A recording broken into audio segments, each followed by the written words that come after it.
ছাগল বিক্রি করছে, ছাগলের টাকা একটাও আমারে দেয় নাই। এই কই গেলি, তাড়াতাড়ি আইস। এটা শেষাও কাই মানে ছাগল বিক্রি টাকাগুলো তুই আনতে গেলি কেন? তোরে কে কইছে জব্বার মিয়ার কাছ থেকে এই যে ছাগল বিক্রি টাকা লয়, এটা কে কইছে তোরে? ছাগলগুলো তো আমি কষ্ট করে পালন, তাই আমি নিজে গিয়ে বিক্রি করে আসি।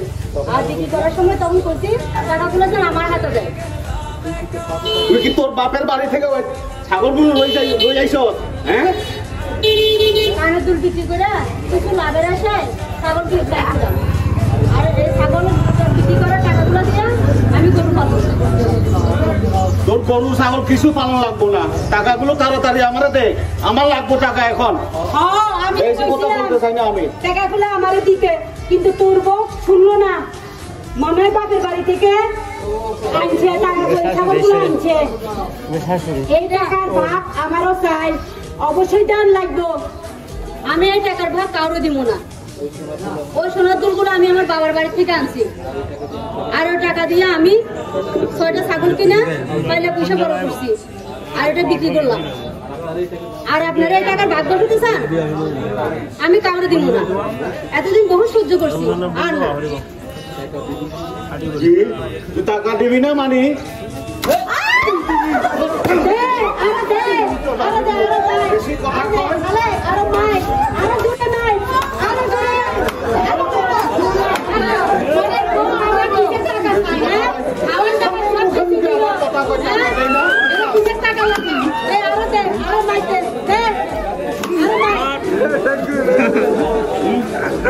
যদি আমার মুখে মুখে আমার উপরে যদি কথা কর, এর ফল আরো বেশি খারাপ হইব।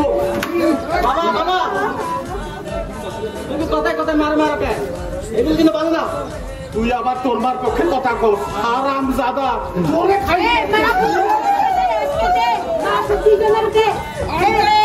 ঘরের পরে এরকম করে মাই দেওয়া দরকার, স্বামী অবাধ্য হইলে দেওয়া লাগে। এভাবে দেখো এটা তো ওদের পারিবারিক ব্যাপার, এখানে আমরা কেন নাম করলাম না? নিজেদের কোনোদিন পারিবারিক বা ব্যক্তিগত ব্যাপার না, এটা কি সামাজিক ব্যাধি। তাহলে এখন আমরা কি করবো? আমরা লড়াই করবো, আমরা খালি পাশে দাঁড়াবো, সবাই দাঁড়াবো। আমরা সবাই আমরা দাঁড়াবো, পাশে দাঁড়াই। ওয়ালাইকুম আসসালাম। কি বাবা এত চেঁচামেচি কিসে? আরে কথা বলেন না, আমার দেখেন খালেদা হালি বাড়ি উপর অত্যাচার করছে। এটা তো আর বাচ্চা দেওয়া যায় না, আর কতদিন সহ্য করবে? এটা তো বিহিত সরকার। এর আবার বিহিত কিসে? মায়ের মানুষ একটু একটু দেবে মাঝে মধ্যে, না তো বেলাইনে থাকে। এর আবার বিহিত কিসে? পুরুষ মানুষ সারাদিন অনেক কাজ করে, তাই মাথা গরম থাকে, তাই বউকে গিয়ে একটু শাসন না করলে বউ সোজা থাকে না।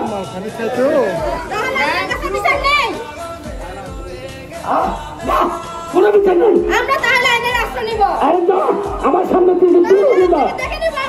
আচ্ছা আচ্ছা আচ্ছা আচ্ছা, পরবর্তীতে আমাদেরকে কিছু বলতে পারবেন না। দাও দাও দাও। এই চলো হালিমা। আসসালামু আলাইকুম স্যার। ওয়ালাইকুম আসসালাম। আচ্ছা বসেন বসেন। আচ্ছা বলেন আপনাদের জন্য কি করতে পারি?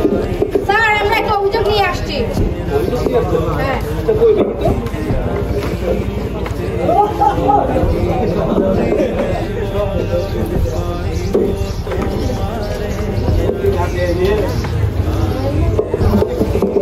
আচ্ছা আচ্ছা আচ্ছা, নারী নির্যাতনের ব্যাপার।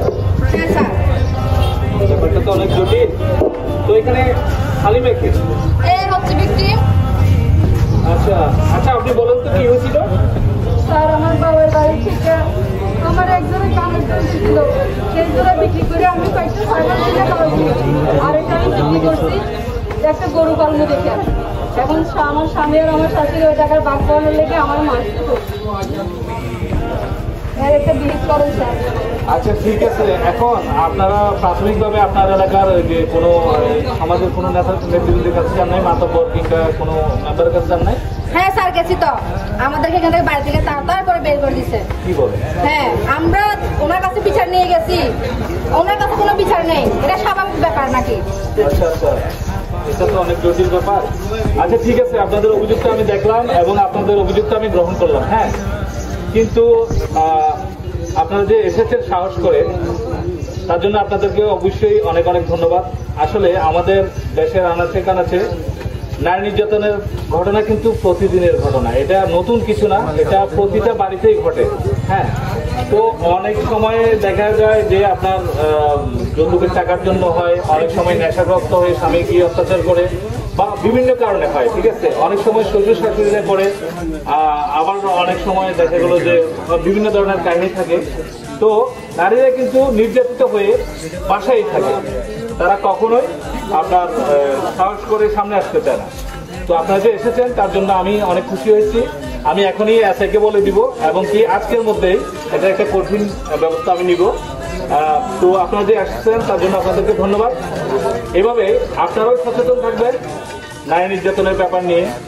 কোথাও যদি কোনো অসঙ্গতি দেখেন, আমরা থানায় আছি কি জন্য বলেন? আমরা তো আপনাদের সেবা করার জন্যই আছি।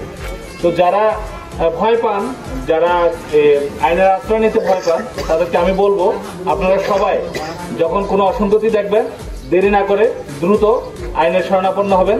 আশা করি আপনারা সবাই সঠিক বিচার পাবেন। তো দেশের নারীদেরকে অবশ্যই সচেতন করতে হবে। আর আপনারা যেহেতু লিডার অবস্থানে আছেন, নারী নেতৃত্বে আছেন, অবশ্যই আপনাদেরকে সচেতন হতে হবে আরো, এমনকি সোচ্চার থাকতে হবে।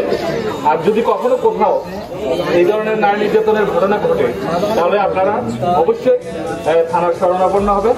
আমি আছি, আমি কথা দিলাম, আমি সবসময় আপনাদেরকে সবচেয়ে ভালো যে ব্যবস্থাটা সেটাই আমি আপনাদেরকে দেব। স্যার, আমাদের কর্তব্য অবলা নারীদের পাশে দাঁড়ানো।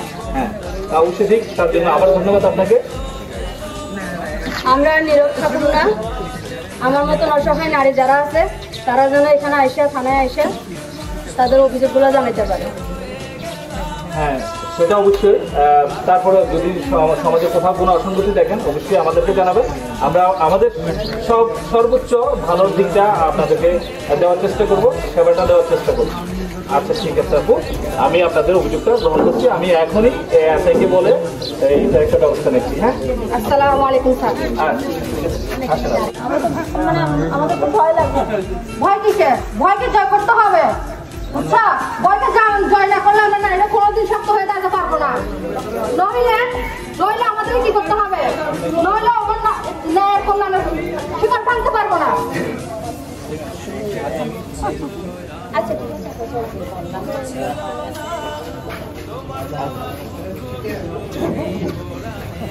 আজ আমি থানায় গেছি, শুধু আমার জন্য না, সব নারীর জন্য। আপনারা সবাই নারী নির্যাতনের বিরুদ্ধে রুখে দাঁড়াবেন। ধন্যবাদ সবাইকে।